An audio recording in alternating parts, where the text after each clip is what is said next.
জুলাইয়ের আন্দোলন কি বিপ্লব ছিল কিনা, এই প্রশ্নের অ্যান্সার দেওয়ার আগে তিনটা জিনিসের পার্থক্য আমাদের বুঝতে হবে। মনে করেন রাষ্ট্র ক্ষমতা হলো একটা চেয়ারের মতো বা একটা সিংহাসনের মতো। এই সিংহাসনের উপরে শাসক বসে থাকে। এখন আপনি এসে শাসককে এখান থেকে নামায় ফেললেন, ধাক্কা দিয়ে টেনে যেভাবে ইচ্ছা নামায় ফেললেন। এটা কি? এটা হলো সরকার পতন। আপনি তারপর চেয়ারে বসে গেলেন, এটা কি? ক্ষমতা দখল।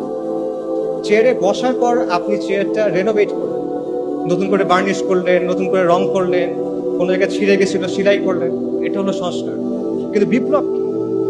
বিপ্লব হলো আপনি চেয়ারটা ডিসম্যান্টল করবেন, আপনি ওটা ভাঙবেন, নতুন করে তৈরি করবেন, এবং নতুন চেয়ারটা আগেরটার মতো হবে, ডিফারেন্ট হবে। এবং প্রবলেম ওটা চেয়ার নাও হইতে পারে, ওটা একটা টুল হইতে পারে, দিবান হইতে পারে। এটা হলো বিপ্লব। তাহলে আমি আবার প্রশ্ন রাখবো, জুলাইয়ের আন্দোলন কি বিপ্লব ছিল কিনা? জুলাইয়ের আন্দোলন বিপ্লব ছিল না।